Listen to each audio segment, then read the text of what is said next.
UFC 316 is live this Sunday, 8th of June at 4 a.m. South African time. Check your local listings for that. It is Merab Dvalishvili taking on Sean O'Malley for the second time for the Bantamweight title, as well as Julianna Peña taking on Kayla Harrison for the women's Bantamweight title. I'll be breaking this fight card down next in Fighting with Friends.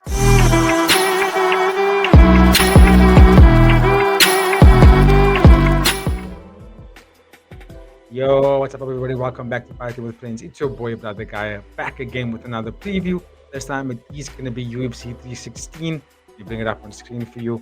Super hype. It's going to be a fantastic card. I can believe it. There are some good fights on there, a couple of debutants as well. We will get into that. But as always, if you are here and you're watching this video, please drop a like, drop a share, drop a comment. Let everybody know that Fighting with Friends is popping off. We're pretty much right there to getting monetized now. We've maybe like a couple of more hours away from doing so. All thanks to you that have been liking and sharing our content and also getting involved in our comments there. We really do appreciate every little bit that is involved. Right, like I said, let's go to the top of the card where it's headlined by the rematch of Sugar Sean O'Malley and Merab Dvalishvili. There we go. I'm a bit surprised, not surprised, I'm a bit on the fence about this rematch, right? I wasn't too excited when they made the announcement, especially in the manner in which it was made. Dana White was saying, it's what the fans wanted, which is not that true, by the way, if you think about it. A lot of fans wanted a different kind of fight to play down. Maybe they wanted to see Sugar Sean against Ori Sanhagen. Maybe have Merab versus someone else. Maybe Merab can take on Pantoja. And then we have Sugar Sean and Julianna and Ori Sanhagen kind of battled out that next contender spot, right? But here we are. We got this matchup. Let's see. I don't know why they gave it immediately the rematch to Sugar Sean. Right? This is the matchup. This is what we have. So a little bit of some stats for you before I go into the nitty gritty of how I think this fight's going to play out. Merab Dvalishvili is the current bantamweight champion. He's also the number 4 pound-for-pound fighter in the UFC. I won't say in the world, in the UFC. Record so far is 19 wins, 4 losses, 0 no contests. He's got 12 fight winning streak, 3 wins by KO, 1 win by sub. He beat Umar Nurmagomedov by unanimous decision in his last fight. Very successful, by the way. I thought he did a really good job in how he retained his title. It's a beautiful match. Sugar Sean, the challenger, is ranked number 1 in the bantamweight division. His record is 18 wins, 2 losses, 0 no contests. He's got 12 wins by KO, 9 first round finishes, and he lost obviously to Merab his last fight in unanimous decision. Before that, he beat what's his name, Marlon Chito Vera. Okay, so this is where we are. He's got the rematch, right? The question that's been asked is, what is Sugar Sean going to be doing differently to win this fight? Especially if you think about how the first fight is played out at the Sphere in Las Vegas. Merab was very much dominant in that fight, to the point where it kind of left fans thinking, do you really want to see this guy's fight again? Like, is Sugar Sean going to be that significantly different to win the fight? Now, this is what I would say on the contrary to that, is in a fight, we all know that one very perfectly hook or straight or, a check jab or check look, if one of those things land or a nice body shot would land and put anybody away, or even a beautiful tip or a beautiful up kick, question mark kick, any one of these techniques, they're incredibly difficult to do, but if they get them done correctly and it lands in the right timing, you can put anybody out. And Sugar Sean O'Malley is probably one of the best fighters in the bantamweight division when it comes to timing and footwork. And also his precision in terms of his punches. Now, he wasn't able to land any of those shots that much when they fought the first time. There was a moment within the 5th round where Sugar Sean landed a beautiful tip, and it had Merab really second guessing everything. In fact, he even retreated and he was trying to just stay away because he took a lot of damage from that tip, which is wonderful for me to see. It's one of the techniques that we don't really see that often in MMA, particularly in UFC, and it's something that I cry for a lot. Like, shout out for please, let's get some more tips in there. A lot of these fighters want to stand and bang and put on exciting performances for the fans, right? Now, a good technique that you can utilize that is very dangerous but also very safe for yourself, not necessarily get taken down or taking a shot, is utilizing those deep kicks, right? And you can change the variation of them. You can throw it directly straight to the stomach. You can throw it all the way up, the way Anderson Silva used to throw it, or you can do it the way the Japanese guys do it in the Kyokushin Mawashigiri, where you kind of just throw it like it's a roundhouse kick, as if you're going to go to the head, but then you just go to the stomach instead. right? It's a beautiful weapon that can really change the outcome of a fight for someone if used correctly, obviously, right? And I think Sugar Sean, with the height advantage, I don't think that he should be relying a lot on his uppercuts and knees to stop Marab's takedowns. I think that's more risky than throwing a tip out, right? Because if you miss the knee or the knee just lands and maybe the bulk of your quadriceps actually lands rather than the knee itself, you're getting taken down, right? If you throw in an uppercut,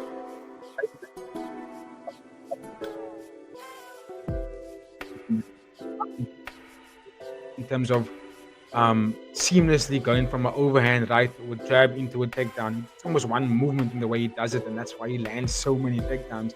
He is the decision master. He doesn't get tired. The fight goes on longer. He's just gonna get better, right? Sugar Sean didn't look that. What's the word? He didn't look that um, responsive when he got taken down to the point of like, let me get back up immediately and get back to my feet. Very similar. If you look at the stark difference of the contrast, when you look at JDM when he fought against Bilal Muhammad, when Bilal Muhammad would do a takedown, JDM didn't wait for anything. He immediately got back into defense, got back into switching positions, reversed it, and get back up to his feet where he knew he was going to be there, have an advantage in the boxing, right? Now I want to see that hurry from Sugar Sean as well. I want to see him use that energy to get back to his feet immediately, because if it doesn't, it's not going to be a spectacle of a fight. It's going to be Merab literally doing what he did in the first fight, just bullying Sugar Sean around on the ground, picking him up, taking him down, going transitioning, ground and brown, throw an elbow, hammer first, and just basically make Sugar Sean defend, take down, and the wrestling positions 5 rounds. Right, and when they will stand, I can expect Merab to kind of just be boxing in a very safe manner, and then eventually going to his bread and butter, which is the sambo. So there's a high possibility that this fight could literally play out the exact same way it did in the first fight. If there's anything different, the difference would come from Sugar Sean. I expect Sugar Sean to utilize a lot more middle strikes, a lot more down the line rather than having to come from the side or kick the curve or go for the high kick. I expect Sugar Sean to really focus in on attacking the body of Merab, using deep kicks significantly, and so much that Merab can't close down that space and get into a takedown position. And if Merab does want to come, I expect Sugar Sean to do what he did with Aljamain Sterling. Instead of going back in a straight line, he will do what he normally does. He'll go back one step and then pick a side at an angle, throw a tip out again, really make Merab work for those takedowns. I do expect that much of a difference of Sugar Sean. But at the end of the day, he has to go out there this weekend and perform and put on that kind of show. Let's see if he gets the belt back and becomes the superstar that he's claimed to be. Apparently, he's taking some time off from social media, from marijuana. He's not smoking anything anymore. He's just honing in on training and being a bit more zoned in on his sport rather than being the superstar that everybody thought he was. You know what I mean? And that could make for a very dangerous Sugar Sean O'Malley. But if I must give a final prediction, I still think that Merab Dvalishvili is going to win, because for me, in terms of MMA, he is the more complete fighter. The only thing I can discredit him down for is that he doesn't have any sort of finishing power. He's got 12 fight winning streak, right? And majority of that fights, I think one of those 12 fights ended in a stoppage. Everything else was pretty much unanimous decision. So that you kind of get what you see with Merab. He's just gonna outpoint you for 5. How many rounds it's gonna take, he will just do it. And that's his superpower, right? He's just not gonna get tired. So yeah, it's kind of hard to see him losing the fight, if I'm being honest. But of course, ladies and gentlemen, if you've got a different opinion and you think Sugar Sean is going to win, please let me know in the comments how you think that's going to happen. For now, I am going to move on to the co-main event, which is another Bantamweight title bout. This time it's in the women's division. And we have Julianna Peña taking on Kayla Harrison. So firstly, I feel like it should have been Raquel Pennington taking on Kayla Harrison, but I'm not against it. Just because I do think that if you're looking at it from a standpoint of organization, in terms of UFC and what benefits the company, Julianna Peña is the one you're going to go for, right? I mean, she bracks in a lot more numbers than Raquel Pennington, even though she doesn't fight as good. I think she lost that fight, by the way. She still is she's still the athlete that is bringing in a large portion of numbers to the UFC because of the characteristics, because of her antics, and she puts on pretty much dog kind of fights. Whether you like the style or not, she puts on a very much a fight where you go, fuck, that was insane. Obviously, the fight against Raquel was a little bit boring, for lack of a better term, but still it was a title fight that we were all tuning in regardless. So Julianna Peña is the current bantamweight champ. She's number 3 pound for pound women's fighter in the UFC. Her record is 13 wins, 5 losses, 0 no contest, not the greatest record. 3 wins by KO, 6 wins by sub, 4 first round finishes. Like I said, she beat Bantamweight by unanimous decision in her last fight. Kayla Harrison actually has a much better record MMA wise, considering that she hasn't been in the UFC for that much time. She's ranked number 2 in the bantamweight division. She's ranked number 7 on the pound for pound list in the women's divisions. Her record is 18 wins, 1 loss. You know, I think that 1 loss was her first fight, by the way. 6 wins by KO, 7 wins by sub, 9 first round finishes. She's 2-0 in the UFC. She beat Holly Holm in the first fight. It was a washed up Holly Holm and by sub, and then she beat Ketlin Vieira by unanimous decision in the fight after that, which was her most recent one. Now, I think this fight's gonna play out. I don't have that much to say about it in terms of how much stock I'm putting into either one of them. I'm not the biggest fan of either of these athletes, really. I think Julianna Peña is a dog kind of fighter. I think she speaks more than what her performances show, if that makes sense. I can't find the phrase here. But like what she says inflates a lot of what she's doing, right? And I've watched her in The Ultimate Fighter, and I liked what I saw. I liked the aggression. I liked how she would get to the ground and she would ground and pound and get submissions, and she's a go-getter and always looking for different positioning and never really settling down for one position and trying to be as active as possible through every minute of the fight, right? That is a wonderful athlete. I'm a big fan of that style of Julianna Peña. Stick to that, you know? But I know that also being on the mic that she is the heel that UFC is prepared to pay for, and she's prepared to be that heel in the women's division because, let's face it, right?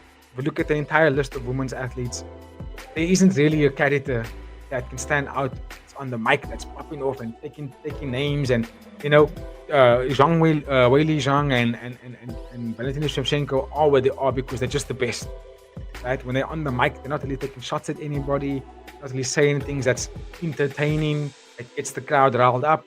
They let their fights speak for themselves, which is what I prefer, by the way. That's my go-to. I like artists, fighters like that. However, it is a business. You must promote the fight. Your casual fans are going to want to see a little bit more bad blood in things. And I think a lot of the time, Julianna Peña does that for that reason. Sell pay-per-views, get the numbers going in there. I don't think she genuinely actually dislikes anyone that she fights. I purely think that she's just doing that because she knows that she is that kind of character to get under her opponent's skin. Sell pay-per-views, people are going to tune into all the bullshit talks. So I get it. I get that. And Kayla Harrison was biting on it all the time. She didn't have to, but she bit on all the stuff that Julianna was doing, which makes this fight a little bit more entertaining to want to watch, right? I don't think it's going to play out. I think Kayla Harrison's going to win, even though I think Julianna Peña has got the better experience inside of the UFC. I think the overall MMA experience is definitely in favor of Kayla Harrison, even though her MMA career is not as lengthy as Julianna Peña's. It's very, very short, but she took a lot of fights through in that short time. So she's gained some experience, right? Even though it's at lesser opponents in quotations, it's still fights that she has racked up more than what Julianna has done. So only one fight more, but she has lost far less. Now she's bigger. I don't know how she makes the bantamweight weight, if I'm being honest, but she's much bigger than Julianna Peña. I personally feel like that Kayla Harrison should actually go and try for the featherweight bout, but because the title, but because there isn't that many athletes in that division, she's stuck here in bantamweight, so the division away. She's bigger. She's got better judo, obviously, 2-time Olympic gold medalist. I think wrestling is also really, really strong because she's physically more intimidating and more powerful than Julianna Peña. I expected to kind of go in there and close down the distance, use a jab, use some kicks to close down that distance, and then get it up against the cage and then take it down and then utilize that aggressive ground and pound. The thing here is that Julianna Peña, that's exactly her game plan as well, right? Neither of Julianna Peña or Kayla Harrison in this fight has got the superior boxing, if we've been honest here. They're kind of very equal in that regard in terms of their stand-up. I do think that Kayla Harrison throws a little bit of more high kicks than what Julianna Peña ever does. Julianna Peña doesn't throw kicks, period. Her kicks would be like this floppy, fake-ass deep kicks, but then she shoots on you immediately, and next thing you know, you're on the ground and you in her world, right? I think Julianna Peña's got better scrambling ability, but it's just a matter of how she's going to deal with the power here. So, and I think she's got better finishing, better submission game than Kayla Harrison. Even though Kayla Harrison, yeah, I think once she gets top game, she's just going to stay on top the whole time. The big factor here, I think that's going to be something to worry about, to be focusing on here, is if Kayla Harrison is not able to put Julianna Peña out within that first 2 rounds, I definitely expect Julianna Peña to start taking over the fight, utilizing that jab, working off that jab, then throwing in some right hands, getting the body shots going. Because then I expect with all that muscle bound that Kayla Harrison actually does have, I expect her to deplete after 2 rounds. She got very tired in the 3rd round against Kayla Vieira. Didn't like what I saw in that fight with Kayla Harrison. I didn't like how completely gassed she was at the end of that 3rd round, which means she spent so much energy trying to keep Kayla Vieira down that she completely blew out her arms and legs. And Julianna Peña is not going to just accept bottom position. She's going to be moving, right? Which is going to force Kayla Harrison to utilize a lot of power to maintain that top position. At which point, I think she's going to get tired going into the later rounds. I expect round 3 or Julianna Peña will probably take over. If it gets there, right? If it gets there, Kayla Harrison could also go in there and smash her into round 2 and just drop some heavy elbows in the fight via TKO. These are the possible outcomes for this matchup, but I do think that Julianna is patient and works off a jab and uses very good takedown defense, and takedown reversals in the scrambling positions. I expect that I would think that she would have Kayla Harrison really tired, and then around 3, 4, put it on a hard, aggressive, high pace, a lot of volume in striking, and then Kayla Harrison's not going to like it. Kayla Harrison, she's got very short arms, and her style is very much built around her ability to be explosive and a lot of muscle, a lot of strength. But that doesn't last long when you go into 5 rounds, when you're just using a lot of explosion, right? You're going to get tired. And yeah, I think Julianna Peña is going to have to be very patient if she wants to get the win. But if she gets sucked into the scrambling, and I'll be just as dominant in you in terms of how to toss, hip toss, and judo throws and all that stuff, she's going to come off second best and she will lose the fight. So I think she's going to have to be patient. And with that patience, it will open up the doors to victory for her. I want Kayla Harrison to win, right? Because it will bring what's her name, Amanda Nunes back. Just finalize, wipe both Kayla Harrison and end all the debate about who's the GOAT. I don't know why they want to bring her back, but I mean that seems to be what the UFC wants. And then let's go with it. I wouldn't mind seeing Amanda Nunes coming back and beating the hell out of Kayla Harrison. However, I wouldn't be surprised if Julianna Peña wins this fight. I think with the experience of being in 5 rounds and going toe to toe with the Lioness, I think that she can stand and bang, and she can also stand and utilize that jab game to tire out Kayla Harrison and win the fight on decision. But let's go. Of course, let me know your thoughts in the comments, please, about that matchup. I'm just gonna get the job done. Now I'm gonna move on to the not necessarily featured bout, but yeah, featured bout before the co-main event. We see Kelvin Gastelum taking on Joe Pyfer in the middleweight division, and this fight was scheduled to happen in Mexico when we had who was it? Ana Moreno fought someone in that card. Anyway, doesn't matter. They were scheduled to fight that fight card. Didn't take place because Joe Pyfer got food poisoning. But here we are now. Right? The fight is now rescheduled, and we're finally going to get it. Hopefully, touch wood, that none of these guys get anything bad happening to them. As we're still in fight week right now, I hope that they can make it healthily to the weight cut, good weight cut. And then nothing bad happens from the time of after weight cutting and waiting until the time of fighting, and then we can finally get this fight. So, Kelvin Gastelum record in record in the UFC or record in MMA is 20 wins, 9 losses, 0 contests, 6 wins by KO, 6 wins by sub, 7 first round finishes. He beat Daniel Rodriguez in his last fight, unanimous decision. Not the greatest record, right? I mean, it's basically almost a 50% win rate. Joe Pyfer, on the other hand, his record is 13 wins, 3 losses, 0 contests, 9 wins by KO, 3 wins by sub, 7 first round finishes. He's currently 4-1 in the UFC. He beat Marc-Andre Baralho by KO in his last fight. So, you know what you get from Joe Pyfer. 6'2", tall, lengthy, middleweight. Loves to stand and bang. Boxing is his thing to go. He's got some heavy haymakers in his punching arsenal. and he's got a lot of knockouts, right? I just said it now. He's got quite a few knockout finishes. So 9 wins by KO of 13 fights. So you know what you're gonna get. However, Calvin Gastelum is no stranger to this stand and bang game, right? He's also got some really good boxing. In fact, I would say between the two, Calvin's boxing is a little bit neater and cleaner, but that doesn't mean anything when it comes to these fight games, right? Because Super C is a prime example of why you don't have to have the most neatest or cleanest type of striking. If it's effective, it's gonna work in MMA, right? Um, so I don't think this fight's gonna play out. I think Calvin Gastelum, it's hard to bet on this guy right now just because since that fight against Israel Adesanya, who he's in the Hall of Fame with, for that fight, he's kind of just gone on quite a bit of a losing streak. And then in between that losing streak, he's got maybe a win here and a win there and a couple of losses again. And also hard to find a weight. He's welterweight, middleweight. And because he's struggling to find his weight divisions, it's making it difficult for him to sort of get back into that title contention. When he was fighting in title contention in the middleweight division, he was going on win streaks. He won the Ultimate Fighter. Then he was going on a win streak and just beating everybody. Beat Michael Bisping, knocking him out. Beautiful boxing out of that southpaw stance. But like what we got after the easy fight was an athlete that didn't know where he was standing anymore, and it made for him pretty much similar to what we see with Kevin Holland, right? Where struggling to find a weight class, not really honing in on a weight class, kind of puts you in this limbo state, and it makes it difficult for not just for fans but also for the athlete and the coaching staff sort of navigate that time with him, right? So Calvin Gastelum has and still has that tools to be a really phenomenal fighter. He's got good boxing, he's got great wrestling. We never really see him use it. When he got entered into the UFC, he was fighting an Ultimate Fighter. He wrestled all the way through that competition and ultimately won it. So it was like, what happened to that? He had some really good takedowns, good timing on his takedowns as well.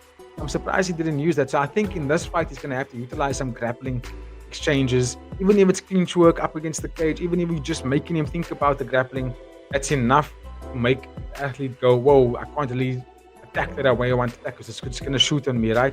And that works for the judges as well. So I think Calvin Gastelum needs to utilize the full array of arsenal of weapons he has when it comes to grappling and elbows and striking to win this fight. If he's going to straight stand and bang and utilize, slips and rips, I don't know if he's going to win the fight here. Because Joe Piper is the younger athlete. He's more vibrant, probably has good conditioning as well. And he's got the length. And I think that he could definitely, with his power, maybe land a super 1-2 and drop Calvin Gastelum.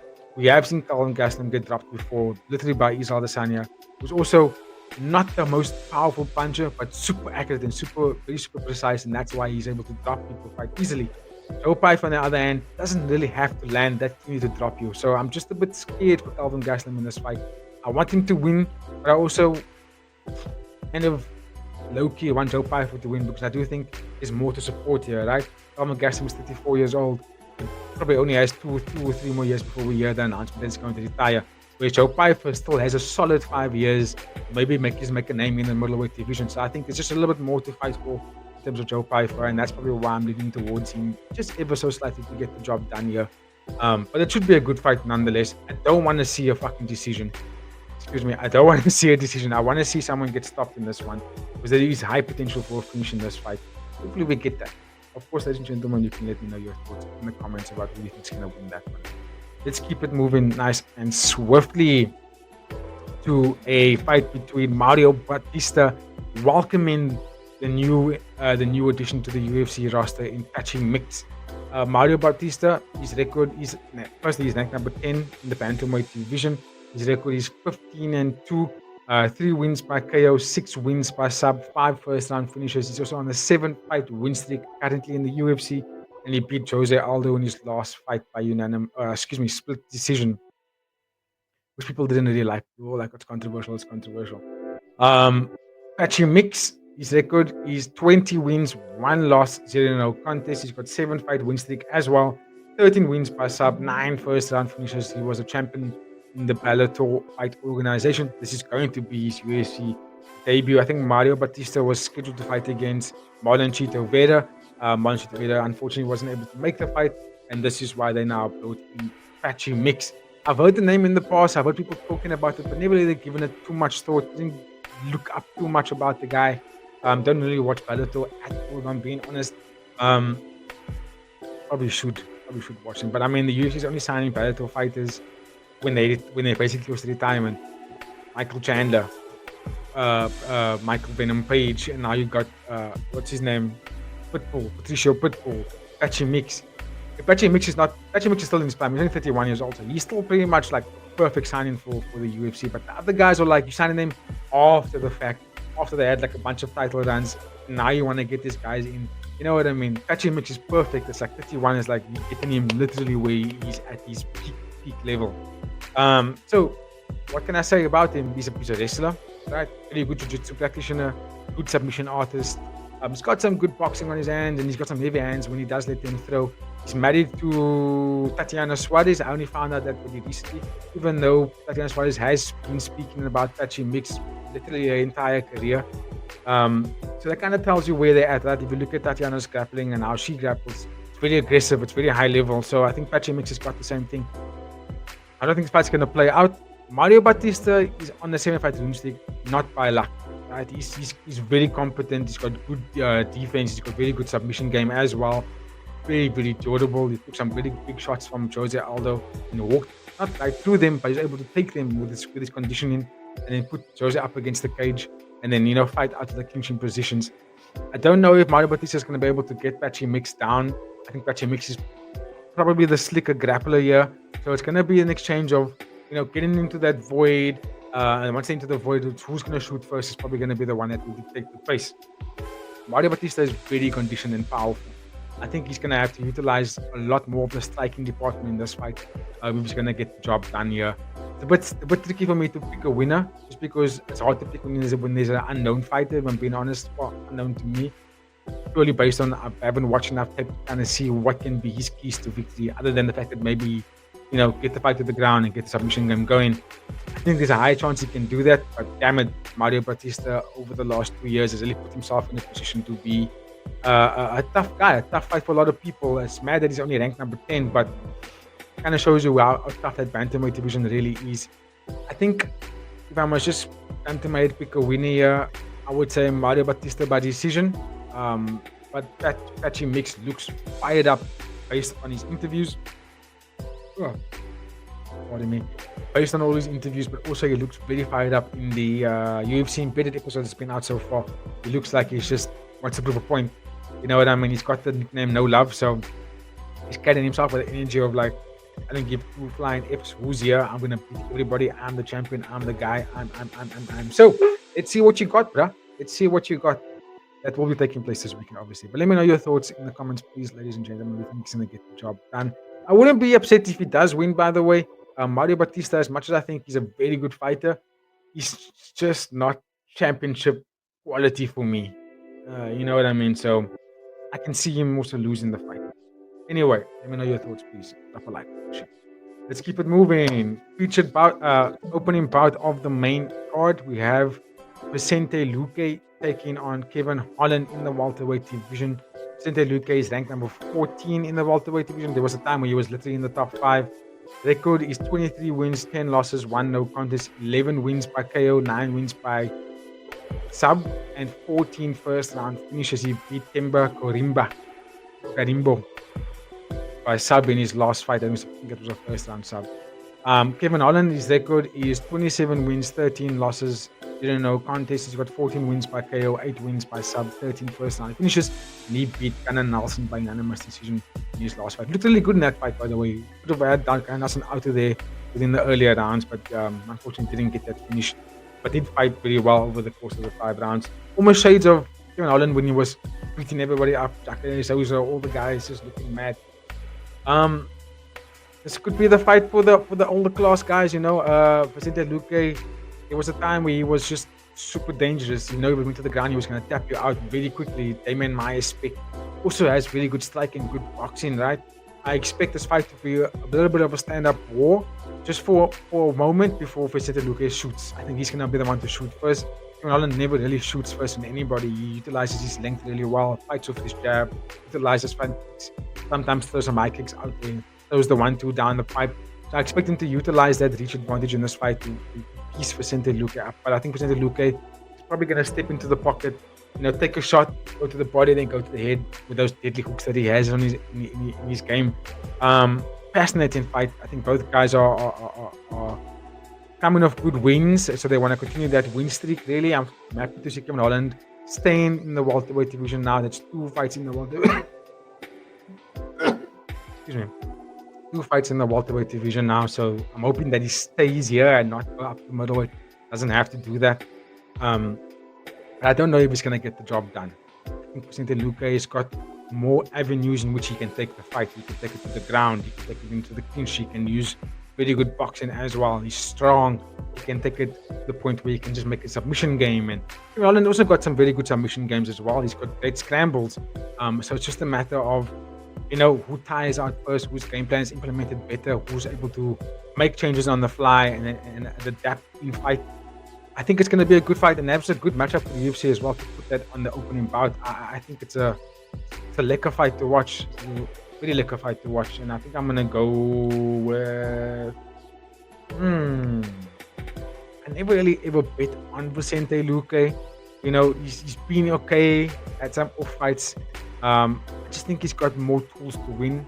Kevin Holland is slick, man, and if he fights anything the way he's fought against Gunnar Nelson, it's shades of what old Kevin Holland was like. And old Kevin Holland really didn't give a damn who he was going up against. He would just put people out, be aggressive. I think the fight against Hamza Chimaev really changed Kevin Holland because he got bullied in a way that he probably never got bullied in his life before. And I think you could see he really didn't recover very well from that immediately. But the fight against Gunnar Nelson showed me signs that Kevin Holland is starting to come out of that sort of imposter syndrome of like, am I allowed to be here? Yes, you are allowed to be here, and you are widely considered as one of the top guys for a long time. So I think he just needs to get back into that I am, and I can be involved with these top guys. And Vicente Luque is just that guy. So let's go, bro. Let's see how the other fight's gonna play out. I think Kevin Holland on decision. If not, Vicente Luque by a sub, maybe second round. But okay, as always, you can let me know your thoughts, ladies and gentlemen. Now I'm just going to go through the rest of the card quickly just to show you through some of the prelims. Bruno Silva versus Joshua Van as the main event in the prelim, number 12 versus number 14. That should be a fun fight. I think Joshua Van came off with a nice victory in his last fight. Bruno Silva, I'm not too familiar with what he did in his last fight, but I think this should be a very good matchup for that flyweight division. Don't know Azamat that really well. Benson Roberto, dangerous light heavyweight. Good submissions, good grappling. Beat or be beaten is his game plan. So I think that's going to be a fight where someone's going to get stopped. Sergey Spivak taking on Waldo Cortez or Costa. Heavyweight bout. Sergey Spivak was also in the top 5 and now he's ranked number 7. Still very young actually. So I think there's still a lot for him to showcase, and I think he's a very good fighter as well. So just give him some time in the heavyweight division. Not too familiar with Acosta, but let's see what Acosta has to offer for us. Chaos Williams taking on Andreas Gustafsson. Chaos Williams is probably going to get stopped in this fight, but he's also got some heavy hands. Andreas Gustafsson is quite big for welterweight. I'm surprised that he even is. I think he's more of a middleweight than he is welterweight. But let's go. Let's see what he has to offer. This is going to be his debut. He's probably going to try and bully Chaos Williams in terms of the size. And I think he can do that. He has to be very careful. Chaos Williams packs some meat in those punches. So I think he can still maybe spoil the party of Gustafsson here. But let's see what happens. And on the early prelims, the main event on the early prelims is Ariana De Silva taking on Wang Kong. Who directed her debut. She lost her debut, got knocked out. But now she got the finish in the second fight, I'm not mistaken. She's taking on Ariana De Silva, who's got very good jiu-jitsu. Okay, stand up. Not much to go on this fight, but it should be a fascinating one regardless. Not familiar with those guys. Killian Salkild taking on Yanal Azmouche didn't look too bad in his last couple of fights. I think he's going to go in and probably beat Killian quite badly. So I think that's going to be what's going to happen there. And then I don't know about Mark Almaderos taking on Mark Gionsky. Not familiar with those two guys either, but those are the fights you're going to get. So, ladies and gentlemen, if you made it this far, don't forget to like, comment, share, and subscribe. I will be doing a live of this event on Sunday. It will be at 4 a.m. South African time. So looking forward to seeing you guys there when we watch this fight together. But on that note, please stay safe. Have a fantastic week further. And like I said, you'll catch me in the next one. Cheers.